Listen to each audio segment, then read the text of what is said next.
Halo semuanya, apa kabar? Jumpa lagi di BG Channel.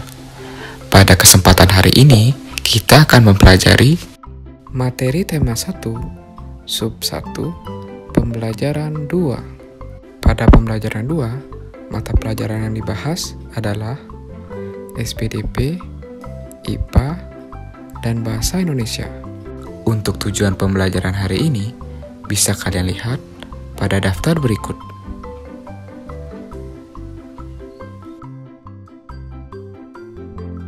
Seperti biasa, sebelum kita memulai pembelajaran hari ini, mari kita berdoa terlebih dahulu agar pembelajaran hari ini berjalan dengan lancar dan lebih bermakna. Berdoa dipersilakan.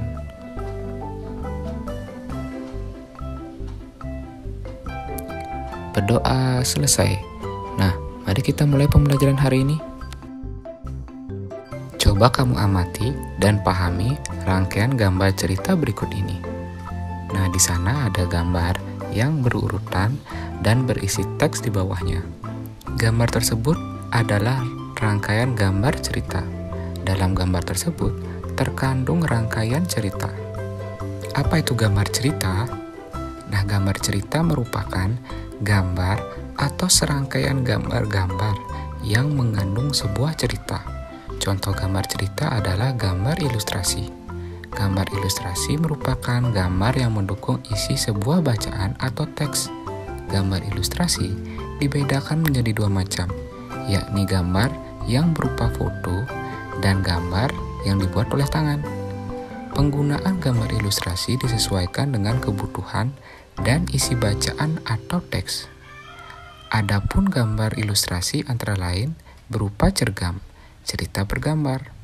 Ada juga komik, pamflet, cover, kartun, dan karikatur. Nah, tahukah kamu perbedaan ragam gambar-gambar tersebut? Nah, untuk meningkatkan pemahamanmu, mari kita coba berlatih. Kita akan berlatih menggambar gambar ilustrasi. Gambar ilustrasi merupakan penggambaran dari sebuah teks. Tujuan ilustrasi adalah untuk memperjelas, memperindah, dan menerangkan isi atau informasi dari sebuah bacaan. Jadi ketika kita membaca, kita disertai oleh gambar sehingga kita bisa berimajinasi tentang kejadian yang sedang terjadi dalam cerita tersebut. Objek gambar ilustrasi dapat berupa gambar manusia, hewan, dan tumbuh-tumbuhan, serta benda-benda yang ada di sekitar kita. Objek gambar ini harus disesuaikan dengan isi atau bacaannya. Nah, langkah-langkah membuat gambar ilustrasi adalah sebagai berikut. Pertama, tentukan gagasan. Gagasan bersumber dari bacaan. Setelah menentukan gagasan, tentukan juga adegan apa yang akan digambar, siapa saja tokohnya, bagaimana suasananya, serta media yang akan digunakan. Selanjutnya, buat sketsa. Sketsa adalah rancangan gambar yang dibuat sesuai dengan gagasan. Membuat sketsa harus berhati-hati. Perhatikan bagaimana tata letak dan ukuran objek yang akan kamu gambar. Selanjutnya, setelah sketsa atau gambar tersebut jadi, yaitu tahap pewarnaan. Pewarnaan dapat dilakukan dengan dua cara. Pertama, memberi warna sesuai dengan aslinya. Kedua, memberi warna berdasarkan imajinasi kamu sendiri. Contohnya, jika biasanya di alam liar, burung gagak digambarkan dengan berwarna hitam. Nah, karena ini cerita kamu sendiri, kamu bisa berimajinasi burung gagak bisa memiliki warna putih, kuning, atau yang lainnya. Kamu dapat menggunakan cat air, cat minyak, pensil warna, spidol, dan lain-lain.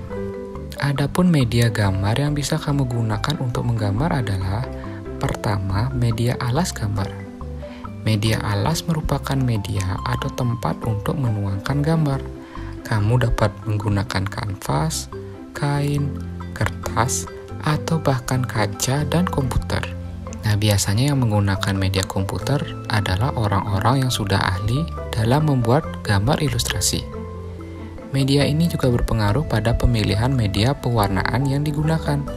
Selain itu juga berpengaruh pada awet atau tidaknya hasil gambar pada saat kamu simpan. Biasanya media kertas memang tidak terlalu awet, namun media kertas adalah media yang paling mudah ditemukan. Kemudian komputer itu adalah media yang bisa dibilang paling aman karena kita buat di komputer dan bisa disimpan serta bisa dicetak kembali saat diinginkan. Kedua, media pewarna. Dalam pewarnaan bisa menggunakan pensil warna dan cat air. Nah, berikut ini Bapak tampilkan contoh gambar ilustrasi yang sudah dirangkai menjadi sebuah cerita. Cerita ini memiliki judul Burung Dara yang Baik Hati. Dalam cerita ini memiliki dua tokoh, yaitu semut dan burung dara. Nah, kalian bisa perhatikan bagaimana tata letak, kemudian unsur ceritanya. Sekarang giliranmu. Sebelum kamu membuat gambar, susunlah terlebih dahulu bacaan atau teksnya. Tema gambarnya adalah hewan kesayanganku. Contohnya seperti ini. Pertama, silakan kamu tulis dulu teks cerita yang ingin kamu bahas. Misalnya di sini Bapak akan menceritakan hewan tentang anjing. Teksnya seperti ini. Pino adalah anjing kesayanganku. Pino selalu mengikutiku kemanapun aku pergi. Setiap hari libur, aku selalu menyempatkan diri untuk mengajaknya jalan-jalan. Pino juga sudah akrab dengan tetangga di sekitarku. Nah, kemudian kamu gambar ilustrasi gambarnya sesuai dengan teksnya. Kira-kira seperti ini. Sekarang kalian cobalah. Untuk dapat menceritakan apa yang terkandung di dalam gambar, diperlukan ketelitian dalam mengamati gambar. Selain itu juga diperlukan kemampuan dalam berbahasa, baik lisan maupun tulis.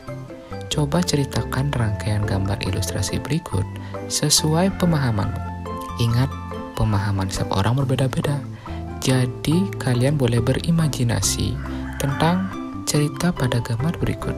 Ceritamu tidak harus sama dengan temanmu. Contohnya Bapak perlihatkan sebagai berikut.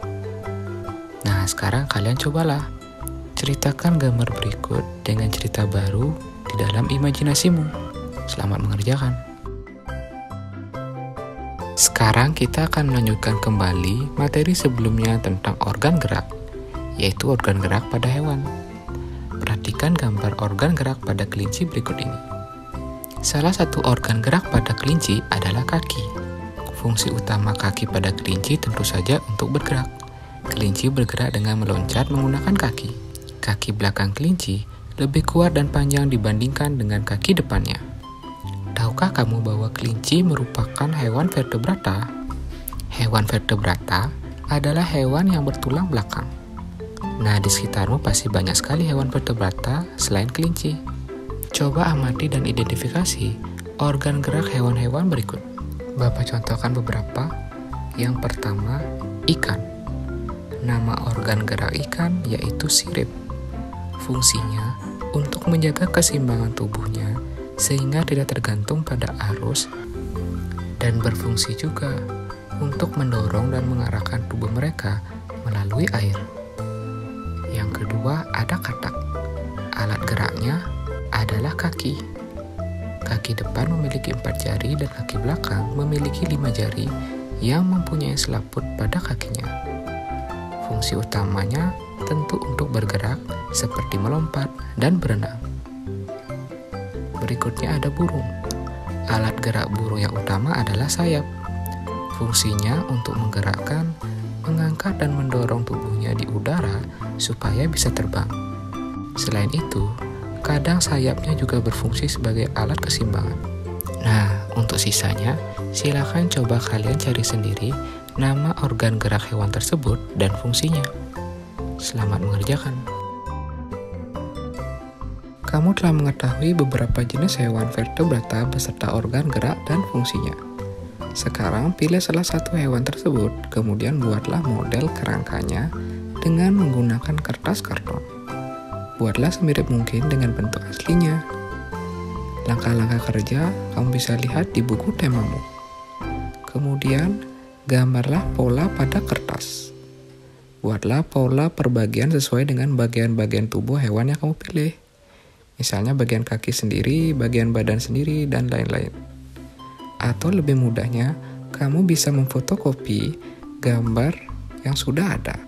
Kemudian gambar tersebut kamu tempelkan di kertas karton. Setelah itu, kamu gunting dengan membentuk pola sesuai gambar-gambar tersebut. Misalnya potong bagian kaki, ekor, badan, dan lainnya. Kemudian gabungkan potongan-potongan tubuh tersebut hingga menjadi hewan yang diinginkan. Selamat mencoba. Kamu telah mengetahui macam-macam organ gerak dari hewan vertebrata. Namun, ada yang harus kamu ketahui, bahwa hewan yang habitatnya di air memiliki sistem gerak yang berbeda. Contohnya ikan. Untuk mengetahuinya, bacalah bacaan berikut dengan judul Gerak Ikan dalam Air. Kemudian, berdasarkan bacaan tersebut, temukan ide pokok dan kalimat pengembang pada setiap paragrafnya, seperti yang sudah Bapak ajarkan di pembelajaran 1. Silakan tentukan ide pokok dari paragraf 1, 2, dan 3, beserta kalimat pengembangnya. Selamat mengerjakan.